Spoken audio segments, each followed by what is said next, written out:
Good morning, everyone. It is November 1st, 2018. The year's going by. Now, we gotta wonder what 2019 is gonna bring us. Probably a lot more of the same. But in this video, I'm gonna run down some of these headlines, and I have one open that I'm going to summarize. And it's a pretty good one, pretty important, good points. And then I'll do the rest of them throughout the day. So, CNN says the biggest terror threat in the U.S. is white men, and we have to do something about them. Can you imagine? Can you imagine? We're the biggest terror threats in the United States, according to dickhead Don Lemon and whoever that faggot is there on his screen. Don Lemon. But you want to know who the real terrorists are? It's your government, and I'll show you in just a second. But I'm going to hit the first paragraph right here for you, in case you didn't already see this. So, demonstrating a complete failure to grasp the concept of irony, CNN's Don Lemon urged Americans not to demonize each other and in the same breath called white men the biggest terror threat in this country. Apparently, Chris Cuomo, or Chris Homo, was his co-host that night as he and Lemon discussed the fatal shooting of two black people in a grocery store in Kentucky.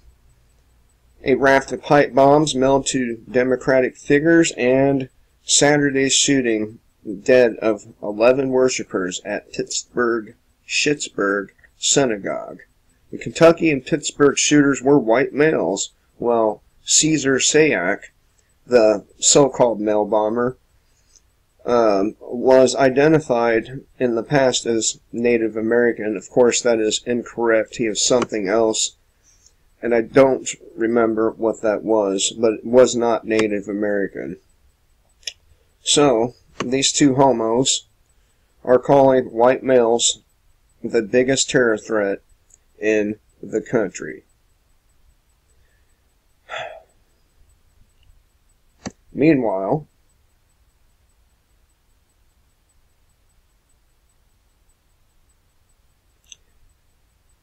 an elderly grandma battling cancer is attacked and arrested for asking for a search warrant. One thing a law enforcement is supposed to have if they wish to search your house, and yet they attack and arrest an elderly cancer patient for asking for one. And in a classy move, Georgia cop tells a couple trying to get their child back to suck his dick. Isn't that nice? Isn't that the nicest thing you've ever heard from law enforcement? I mean, that's just wonderful. That's just your freedom right there. You are free to suck that cop's dick. Oh man. And Americans, they're our heroes. You people are fucking pathetic, really. Pathetic. Okay, so feds are also using reverse warrants. Well, what the fuck is that? A reverse warrant. To gather location identifying info on thousands of non-suspects. Non-suspects. But then again, in a police state, everybody is a suspect. So, feds also using reverse warrants to gather location identifying information on thousands of non-suspects, because nearly everyone carries a tracking device on their person these days. It's become a whole lot easier for government to find out where everybody's been. It's tin eye, but for people, and it appears to be a new go-to tool for law enforcement. What used to be the officers canvassing the area where a crime took place is now a warrant sent to Google to obtain location data and identifying info on all people and devices in the area. So if you're a criminal, leave your phone at home.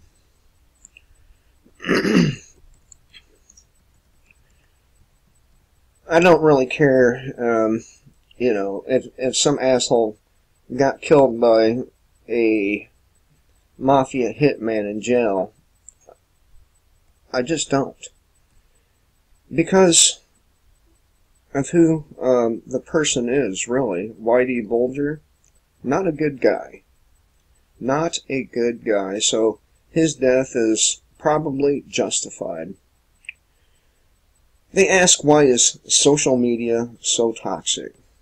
Because you have a bunch of people on there who think they know something, and they don't know shit. They pretend their lives are so grand, so wonderful, and they'll never, ever admit or show the side of them that is fucking fed up with being a slave to this system. So the desire to prove our social standing is natural. What's unnatural is the toxicity of doing so through social media. It seems self-evident that the divisiveness that characterizes this juncture of American history is manifesting profound social and economic disorders and have little to do with politics. In this context, social media isn't the source of the fire. It's more like the gasoline that's being tossed on top of the dry timber. Yeah, buddy. Saudi coup imminent as Crown Prince's uncle arrives to oust... What the fuck just happened? To oust Mohammed bin Salman. I think that's his name. Why does it keep doing that? The youngest brother of Saudi Arabia's King Salman has returned from self-imposed exile to challenge Crown Prince Mohammed bin Salman, or find someone who can, reports the Middle East Eye. Now, I recall Mr. Trump talking about how terrible the intelligence services were, and yet U.S. intel budget soars under Trump. Spending on civilian and military intelligence jumped by 11.6% to $81.5 billion in fiscal year 2018, which ended September 30th, according to the Department of Defense and the Office of the Director of National Intelligence.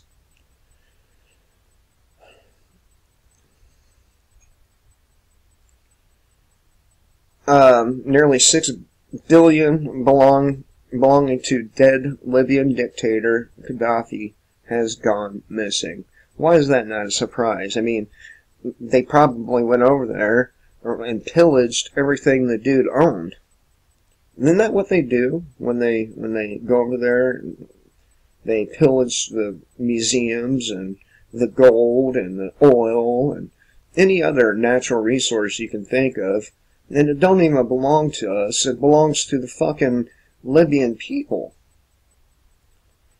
Nearly 9 months after Politico first reported that interest payments stemming from nearly $70 billion in frozen assets formerly belonging to the regime of deceased Libyan dictator Muammar Gaddafi had been paid to Upaq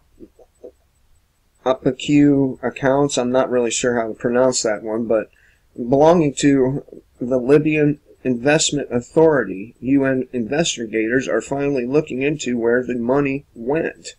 The last count, RT reported that interest payments generated by the assets had reached $5.7 billion, according to public broadcaster RTBF, which cited anonymous sources familiar with the money flows. The money may have gone two accounts controlled by Libyan militia groups that have been accused of human rights abuses.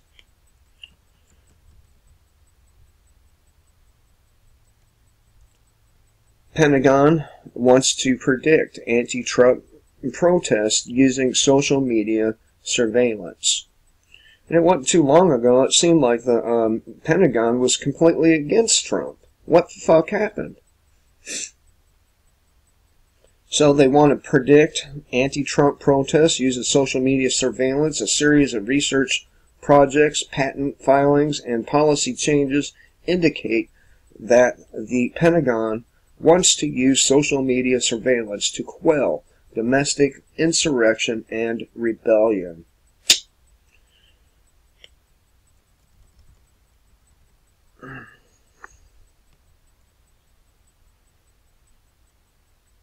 Okay. China's frontier of fear. Satellite imagery captured over a remote and highly volatile region of western China lifts the lid on the size and spread of internment camps used to indoctrinate vast numbers of the region's Muslim population.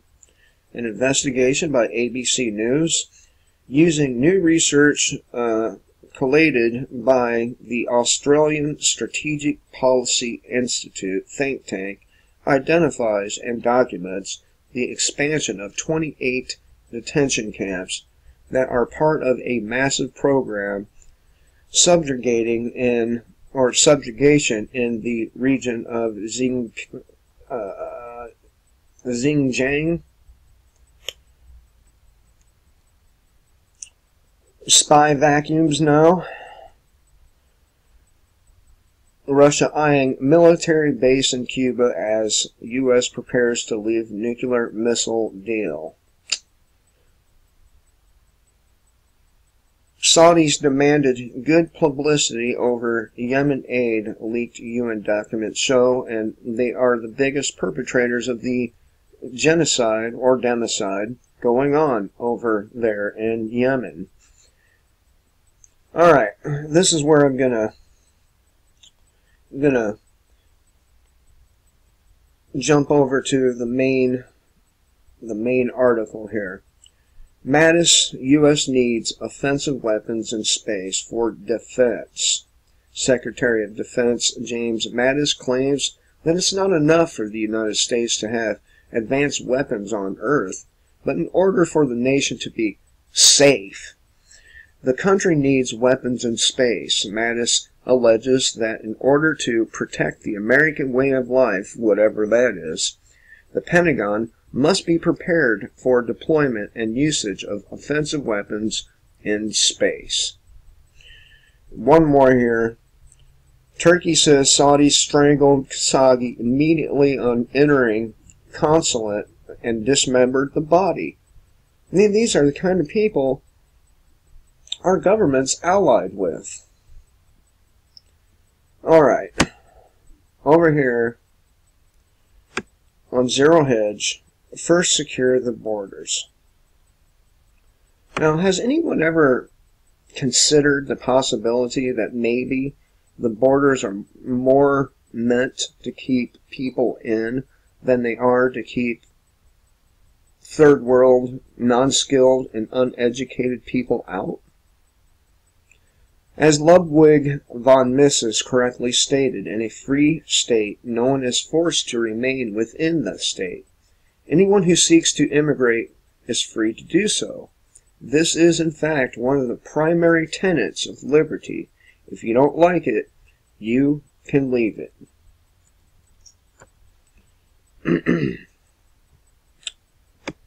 Oh, man. What the fuck just happened? And so it follows that if the right to exit is curtailed in any way, the state has ceased to be free. There are those, including myself, who feel that once this line has been crossed by a state, it's time to skedaddle. Don't wait for the conditions to get better. They won't.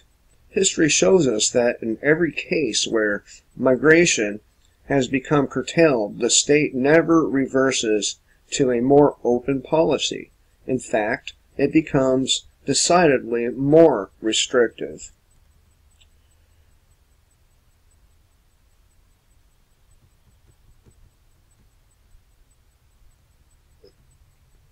We're presently living in a period in which most of the countries that were formerly and most free half a century ago have declined considerably, and many are approaching a state of totalitarianism. Readers of this publication will be familiar with my forecast that the principal countries that are at the forefront of this decline will be steadily increasing both their capital controls and their migration controls. With regard to the latter concern, the emphasis will not be on keeping non-productive people out. It will be on keeping productive people in. Again, the emphasis will not be on keeping non-productive people out. It will be on keeping the productive people in.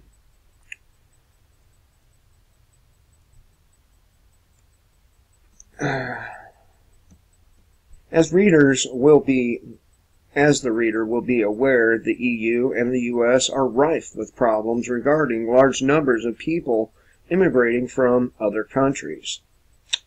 The respective governments do all that they can to encourage this immigration, including providing immigrants with rights and benefits that are not accorded to the tax-paying citizens of those jurisdictions, and our nation is included there. All the more reason, then, that an eyebrow should be raised when these jurisdictions make it more difficult for their own citizens to travel within or exit the jurisdiction. The U.S., for example, now has a 100-mile zone all along its borders where checkpoints are set up to control the movements of those who pass through them. Citizens are routinely asked intrusive questions that they are not lawfully obligated to answer, yet, if they don't, they may have their car windows smashed, be tased, apprehended, subjected to search and detainment. As can be seen in this video, the policies set 9 years ago or more for the patrols bear a striking resemblance to those of the Nazi brown shirts of the late 1930s. And we're going to check out this this clip here. If I drive across a U.S. border, I know I have to stop at a Border Patrol checkpoint. But imagine driving to the grocery store, well, inside America, and being stopped by the Border Patrol. And what crime am I being charged with? Pastor Steven Anderson was just stopped at a Border Patrol checkpoint 60 miles from the Mexican border. What are you placing me under arrest for? The officers say their police dog alerted them to something in his car. But Anderson says the dog never alerted to anything. He wouldn't let them search his car, so officers break both windows and then tase him from 2 directions. Here's what he looked like later. On YouTube, we can see lots of confrontations like that, because lots of Americans are upset about being stopped, not on the border, but miles away from the border. Our government did rule that Border Patrol may set up checkpoints within a reasonable distance of the border. What's reasonable? They set that distance as 100 air miles from any external boundary of the United States. 100 miles. That's where most Americans live. 2/3 of the people live in these spots. It's entire states, all of Florida, more than half of California, all of Maine, all of New Hampshire. Agents tell people that all residents are suspect simply by virtue of living in southern Arizona. Well, America does need to police our border. Rick Raynerson understands that. He's an Air Force pilot who served in Iraq and Afghanistan. Now he's based in Texas, where he found he had to pass through checkpoints all the time. There's no way to leave the border town without going through a checkpoint. The checkpoint he had to pass through most often is 67 miles from the border. I started to feel like I was asking permission to leave that town. I'm just traveling in the United States. I haven't crossed any borders, and I didn't really like that feeling. So he installed cameras in his car. Because I wanted to be able to prove the truth of events. I've asked them if I'm free to go. I've asked them if they're detaining me. They won't answer any questions. Here he's on the phone with a lawyer. They're now standing around without telling me anything. The Supreme Court said that Border Patrol agents at immigration checkpoints can conduct brief stops for the limited purpose of verifying resident status. They could not involve the searches of individuals or the interior of their vehicles. Well, the citizens, yes. The person says, yes, I am, and they should be let go. According to the Supreme Court, yes. But that's silly. I mean, the guy would just lie. It may be silly, but you can't just set up a checkpoint to go on a fishing expedition for all manner of criminal wrongdoing. But that's exactly what many border agents do. What's the reason to want to check my trunk? Just, your car is dirty? Yes. Here, a Border Patrol agent inspects one of our cars. It was a peaceful little town. It was calming. There wasn't no problems. Big government creates problems. As the number of interior checkpoints has grown, more Americans say, this is destroying our town. There's less and less tourists coming here. This woman had to close her business. It's sad. Economically, this town depends on tourists. And we're not on the border. We're in America. People in Aravaca say it's like living in occupied territory. Apache helicopters overhead, surveillance towers, dozens of Border Patrol trucks cruise their streets. It's a one-block town, and the border's not even close to here. Imagine living in a small town where, in order to go to work or take your kids to school, every day you had to answer to an armed federal agent at a checkpoint. I don't need reasonable suspicion. That's the law, sir. No, it's not. They might want to ask you about your medical history, where you're coming from. Is that a toolbox or something? On other days, they might decide that they want to search your car. You can't hardly get out on the road now if somebody doesn't stop you. It's like they think everybody out here is a criminal. These are the kinds of experiences that real people are having on a daily basis at these checkpoints. And they really fundamentally fly in the face of what it means to live in a free society, where you don't have to answer to federal agents when you're going about your daily business. Leave us alone. Just, big brother looking at us, you know. Am I being detained? And so more Americans are pushing back. Why am I being detained, Agent Gilmore? Arizona photographer James Foray refused to answer extra questions. Where you coming from? Why? Well, why don't you pull up right over there? Why? What? Why? Because I'm sending you over there. Answer my question. Do you have a gun in the vehicle? They asked Could him a have just series said, of I don't questions. have a weapon. They asked him a series of invasive, intrusive questions that were none of their business and they did not have authority to ask him. He asserted his rights. Which led to this. Open this door, get him out of the vehicle now. Why are you twisting my arm? Because you're not listening to what I'm asking. I am! Put it in the not to reach. Tase this mother. Handcuff him. He was pulled out of his car at gunpoint, detained in handcuffs for almost an hour while agents tore apart his car. They found. So, see, that's your freedom now. You have the freedom to have a cop tell you to suck his dick. You have the freedom to be searched at the border, or not at the border, and 100 miles away from the border, and if you don't subject yourself to the authority, then your windows get broke, you get tased, and worse. So, again, tell me how we're free, because I can't tell. I really can't. Now, once you lose the ability to travel freely in your own country, then your freedom is gone. It's gone.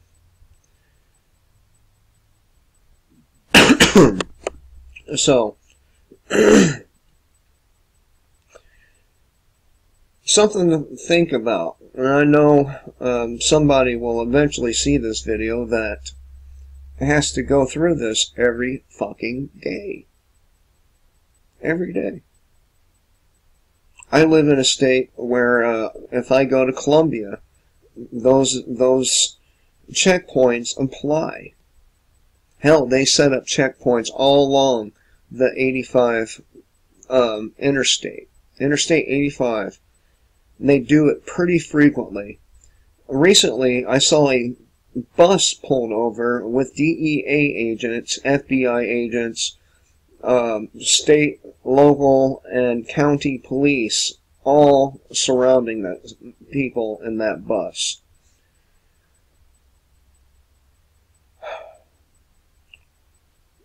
I can't see it. I can't see the freedom under Donald Trump or any other president for that matter. Can you show me anyone? I'll be waiting until next time. Kill the state, let free.